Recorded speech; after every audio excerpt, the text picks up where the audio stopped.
Ég get ekki tala á færeysku. Ég kannski ekki dansk. Men, my dear wife Eliza is with me here. Gives me an excuse to speak in English, but also I'm more familiar, more used to speaking English about the subject I want to touch upon in this lecture today. Of course, I agree with everything the rector just mentioned. The strong relations between Iceland and the Faroe Islands, and in particular between the University of Iceland and the Fróðskaparsetur, the University of the Faroe Islands. Therefore, it gives me great pleasure to be here this morning and talk to you about this subject, the fight for the fishing grounds, different paths to a common goal. First, the setting, the Faroese setting. It is so close to the ocean. We feel the same proximity to the fishing grounds as we Icelanders do back home. So that is one reason. Another reason is the importance of the subject. Without sovereignty, without full sovereignty over the fishing grounds, we Icelanders and you Faroe Islanders would not enjoy the developed welfare society we have today. Furthermore, in contemporary times, it is important to debate constantly how we use the resources of the oceans, how we divide them among us, how we make sure also that future generations can enjoy them as well. So in this talk I look back, and then I focus on the present, and then I look forward to the future. So let's begin this story at the end of the 19th century.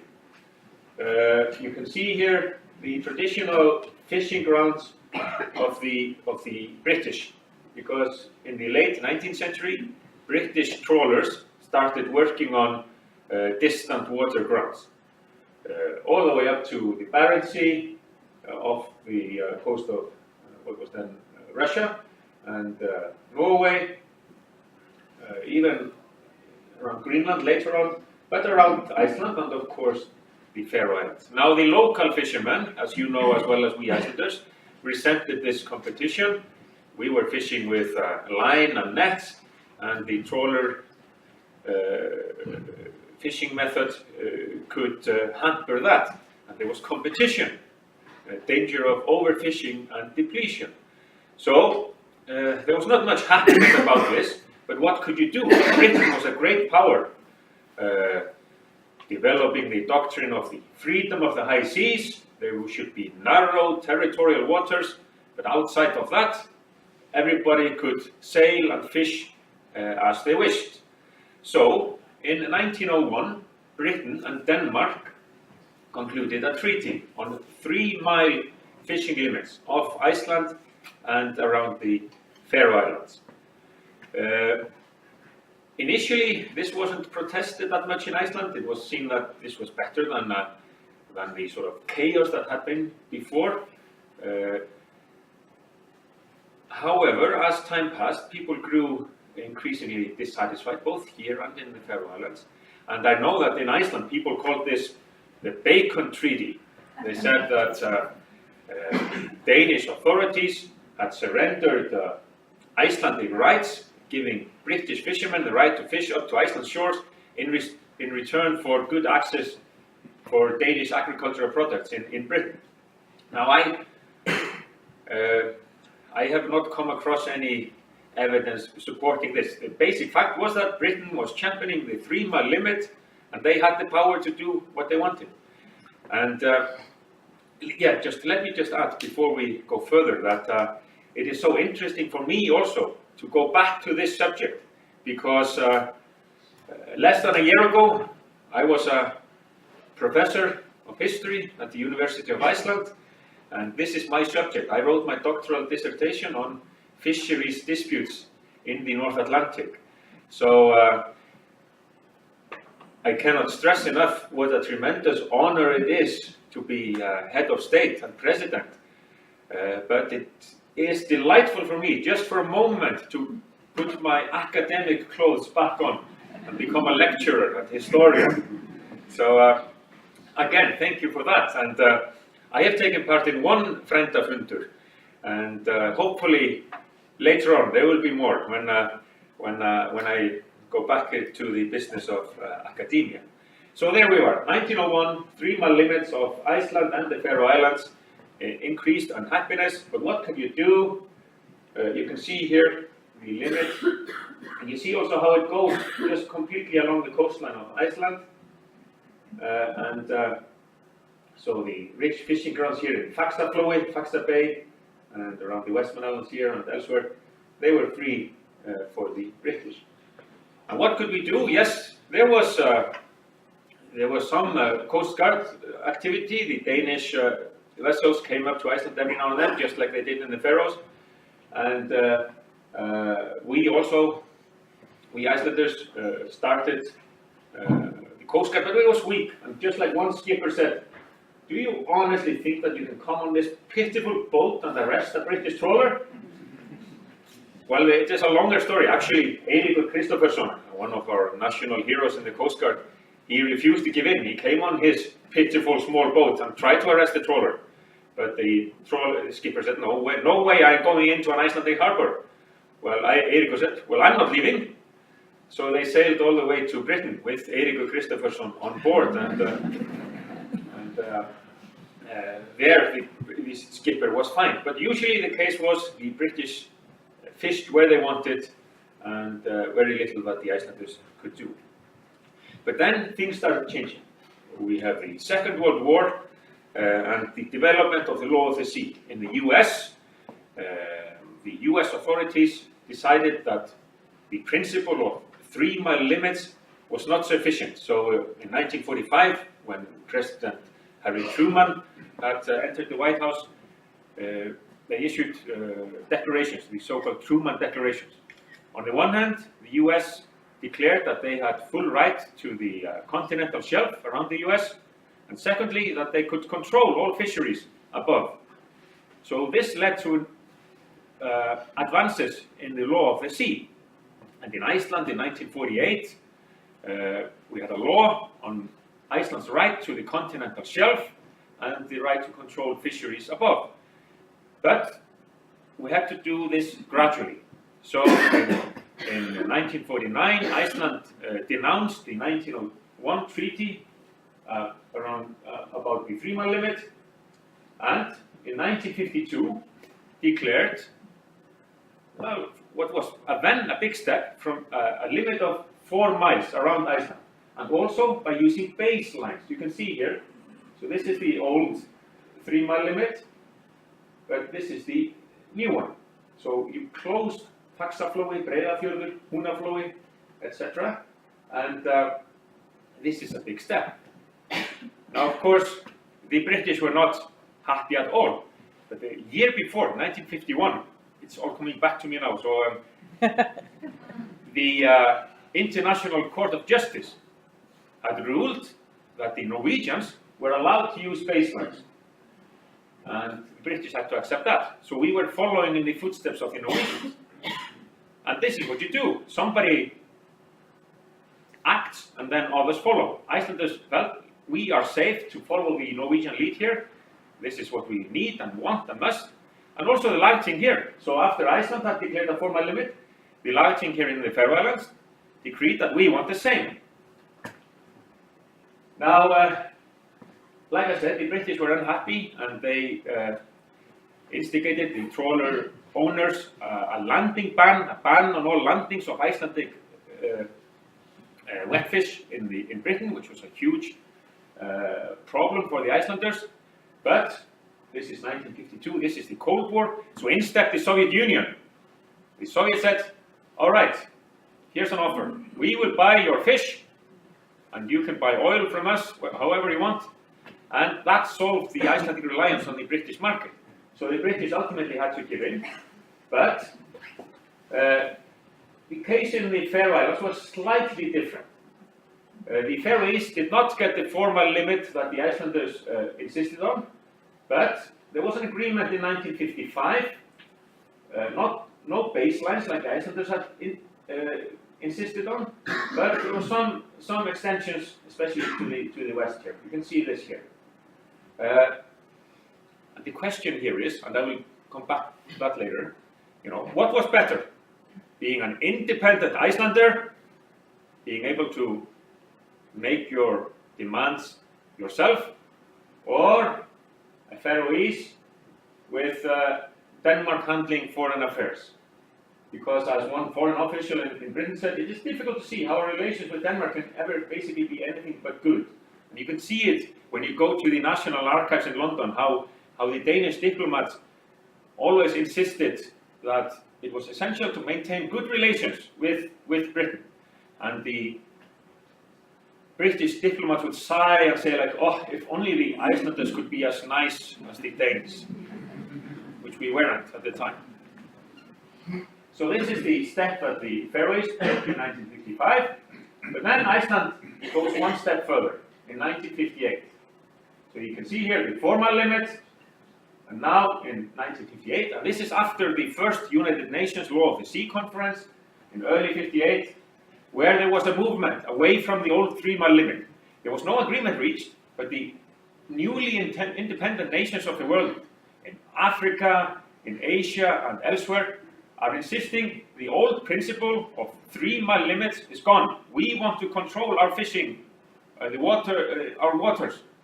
And of course in South America, in the late 1940s and early 1950s, they had been insisting on 200 miles. So they were the forerunners in this regard as well. But anyway, we in Iceland, on the 1st of September 1958, declared a 12-mile limit. Again with baselines, but extending further. And this was the start of the first Cod War, Torskekrig. You can see here how we depict that in Icelandic cartoons. Here's the British lion eating up our fish. And the poor innocent Icelandic fishing people are the victims of this.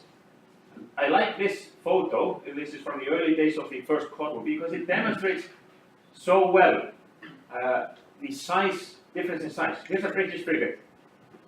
And here's an Icelandic Coast Guard vessel, Maria Julia. I mean, yeah, what can you do? Here's a trawler we're trying to arrest. My grandfather was involved in this Cod War, and it is so ingrained in our national history. This is part of Iceland's move to independence. Of course, we were independent in 1944, but like one of the Coast Guard captains said, Guðni, the fight for the fishing limits, that was a continuation of our struggle for independence. So the British, they had, like I say, 4 warships on station, but they fished in fishing havens. But you Faroese know as well as I do that it is one thing to decide to fish in fishing havens, certain sectors, but the cod did not obey. The cod did not stay in the fishing havens. So it was difficult. The British trawler skippers, they wanted to follow the cod. They didn't want to stay in some fishing havens surrounded by warships. But we found out we couldn't really arrest trawlers anyway. The warship would always be at the sea. So what would happen? You would have an Icelandic gunboat or coast guard vessel approaching the British trawler, and the captain of the coast guard vessel would shout in strong Icelandic accent, "You are fishing illegally in Icelandic waters. You must stop immediately." And the reply would just be, "Bugger off." And that was the end of that. There was nothing we could do. So this was a demonstration of the fact that you could not claim victory by force. We would have to gain victory by other means. And that we did because international law was developing in Iceland's favor. The 12-mile limit was becoming the norm. There were countries like Canada who were going that way, the Russians, of course, and the Chinese, and the international community together. So There was a standoff in Iceland, 261, but then the British gave in and accepted the 12-mile limit with some special rights within it until 1964. Meanwhile, the Faroese got a gradual victory or extension of fishing limits. In 1959, 12-mile limit without baselines and certain modifications rights for the British to fish up to 6-mile limit. And again, you can see in the British archives some indication that the Danes were not only thinking about the only thing that was in the minds of the Icelanders, extension of fishing limits, but also economic dependence on exports to Britain, must make Denmark opt for a more moderate policy. So again, you can ask yourself, like, what is the difference between Faroese within the Danish kingdom and independent Iceland?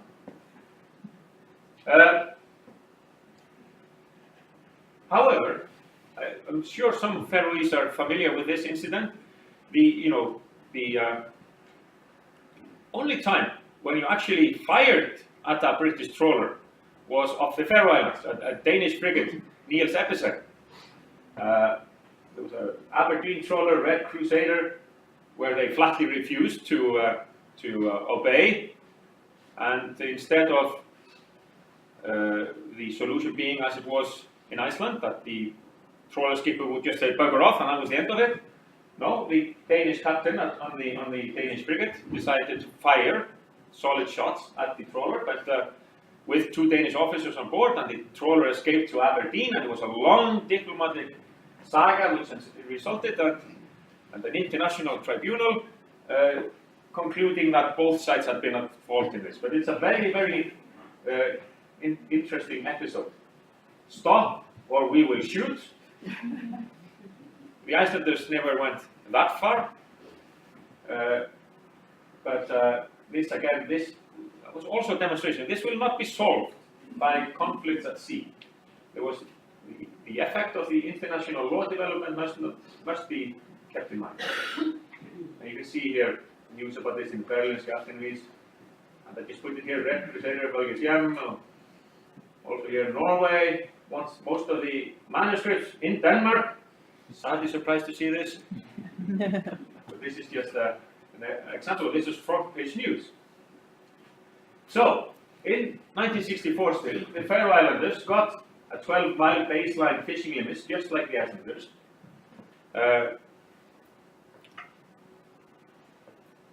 And the argument here and in Copenhagen towards the British was very simple. All right, you've given in to the Icelanders who've been so difficult. Now you must do the same for us. We've been kind, we've been accommodating, we've been showing willingness to compromise, we've been willing to discuss with you. So we cannot be granted a worse deal than the tough, intolerable Icelanders are getting. That would be so unfair. So the question is, here's a cartoon, like, some people say, like, the Faroese are not as tough as the Icelanders. Britain surrenders to Iceland in Codfish War. I won't be able to look Nelson in the eye again. The British admiral is thinking. But the point of all this is, and you can read all about this in my PhD dissertation, that you cannot reach the conclusion that being tough was the only best way. That would be too simplistic. And by 1964, Faroe Islands and Iceland had the same fishing limit. So it is a complex story where the development of international law is the most important factor, not whether you decided to go for one thing in 1958 or 58 and so on and so forth. You have to see it in the general context of the development of the law of the sea. So how is the situation today? I am not going to cover the cod wars in the 1970s. That's I can just come back and do that some other time. But that, of course, was when the situation changed dramatically in the fishing waters themselves off Iceland. because at that time we had invented a secret weapon, Iceland's only contribution to warfare in the world, the cutters. So a device whereby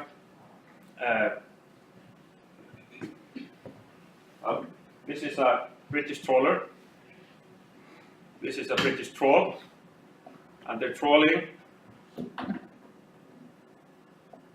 Icelandic fish. This is the cutter, and I am the Icelandic Coast Guard vessel, and we dragged it like this and cut the warps. This was a tremendous innovation which changed dramatically the situation at sea. So instead of just having to say, you know, you are fishing illegally, no effect, British warship on the scene, we could actually sail up to the British trawlers, cut the trawl wires, and that would be the end of fishing for that vessel. If we cut both wires, the trawl would sink, and the guys on the deck would be happy in a way, because if you only cut one wire, the two wires, then it all would get confused and would take hours, days to solve the mess, and hamper fishing as well. So coupled with this, plus the fact that international law was still developing in Iceland's favor, in the favor of the Faroe Islanders as well. The British were fighting a losing battle.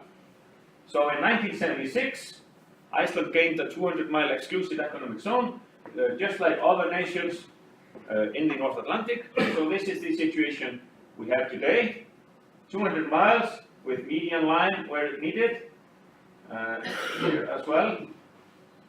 And we have international cooperation and agreement on migratory stocks. Of course, that can be tricky.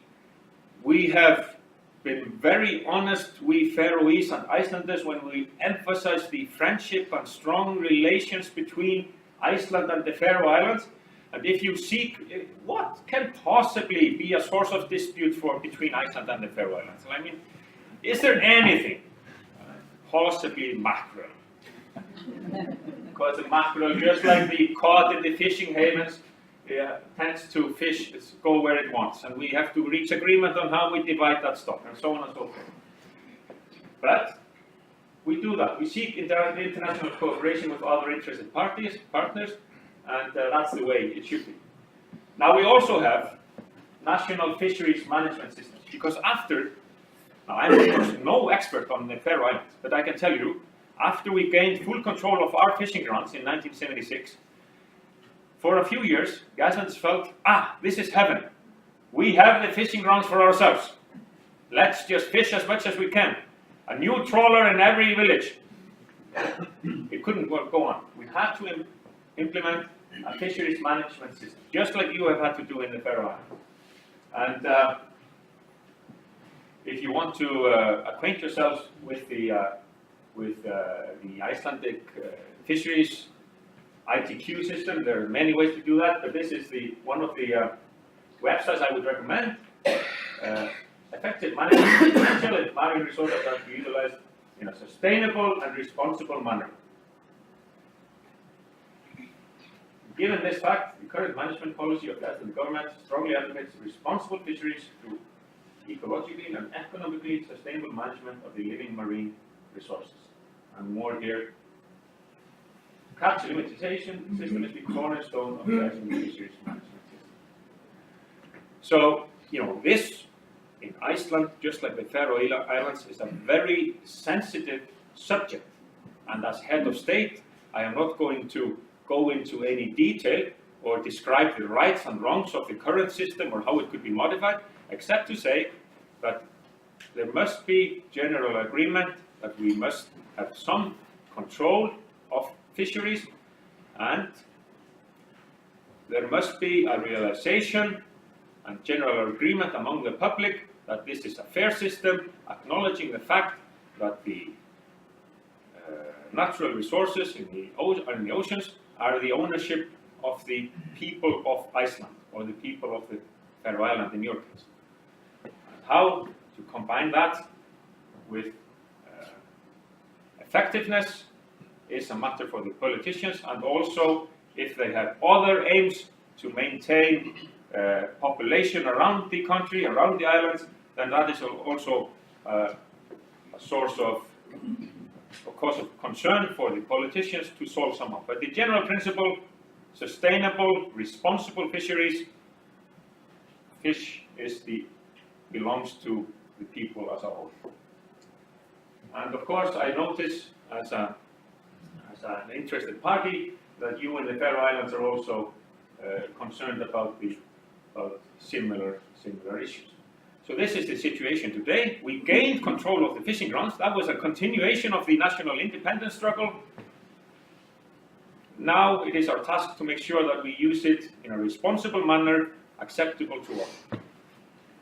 That is not enough. When we look ahead, we see other concerns. Something people did not think about that much in the 1940s, 50s, and so on. This is a photo from Hornstrandir in the west coast of Iceland. For the last 3 or 4 years, a group of volunteers have gone to Hornstrandir to clean up the mess, to gather plastic rubbish and other material which is a source of pollution there in Hornstrandir. I wish I could have gone there. They are going now at the end of May, but I'll make sure that I can go next year or the year after that, depending on the amazingly busy schedule of a president. Nobody told me about that.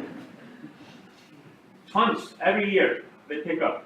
You can see here these volunteers, and then the Icelandic Coast Guard helps as well to bring it from the Hornstrandir and dispose of it. The threat to our natural resources is not only threat of overfishing, the threat of pollution, and not to mention global warming, if you will, the warming of the oceans, the increased acidification of the oceans. These are threats we cannot ignore. And we must be able to say to our grandmothers and grandfathers, you did well. You gained the right of the fishing grounds for us. Now it is our responsibility to use it wisely. Again, it is brilliant that we have volunteers like these people. Individuals do matter themselves. Every single individual can do something. I can go to Hornstrandir as an individual and help clean up plastic rubbish, but I can also, in my position as head of state, because wherever I go there's a microphone or a camera, I can emphasize the need and we can work together. So for instance, next month there is a big conference, UN conference, about the future of the oceans, where officials and politicians, well, I'm not a politician, so I'm not going, but politicians and officials from countless states gather and find ways to protect the oceans so we can also utilize them. It is a question of protecting and utilizing, finding the right balance. And you can see here, it is a vital issue. And here are just some tweets. For small island developing states, it is a matter of survival to save our ocean. Their societies depend on the ocean. Peru and Iceland discussing partnership dialogue they will lead during the ocean conference. So there is hope in awareness, and here are the main issues the conference shall look at. Identify ways and means to support the implementation of Sustainable Development Goal 14.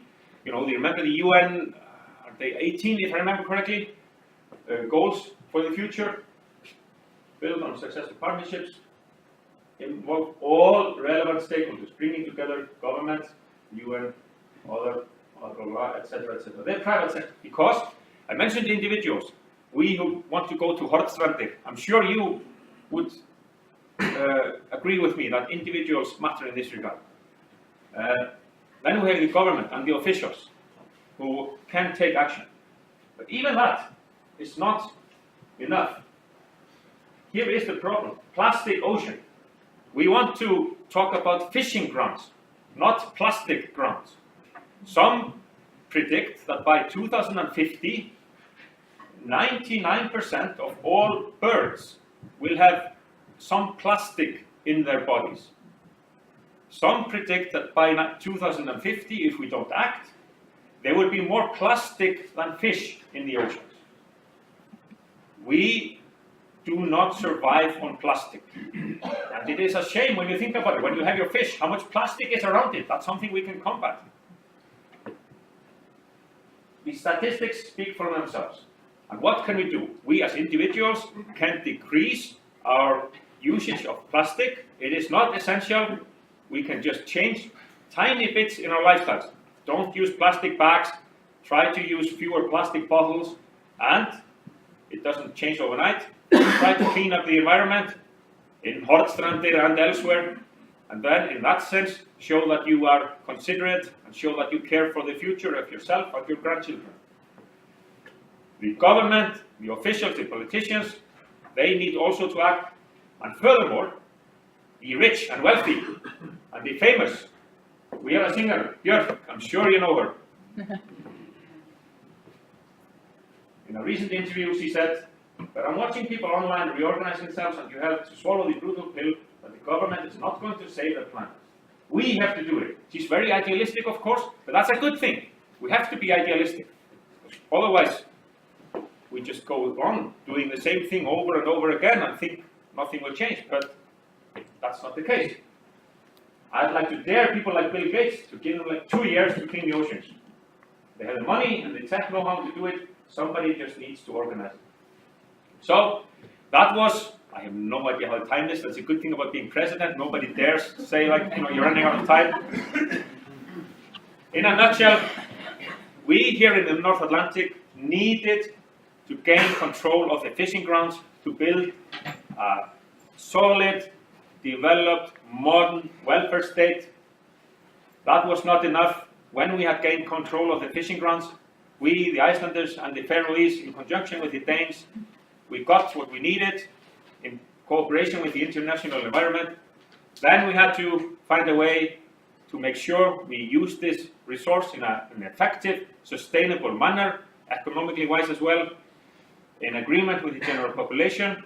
That is a constant work. And when we look to the future, we have to make sure that it's not enough to agree on how we divide the fishing resources if we damage the oceans in which the fish swims. So, from saving the fishing grounds, prevent them from turning into plastic grounds, it is a matter of constantly being on the lookout and constantly being aware of the fact that we need to protect this natural resource. That is the message I wanted to bring, and I'm again very honored and fortunate to be able to put on my academic clothes for 15 minutes, right? Or 20 minutes, and talk with you, our friends in the Faroe Islands, about this vital issue of us here in the North Atlantic. So thank you very, very much for listening.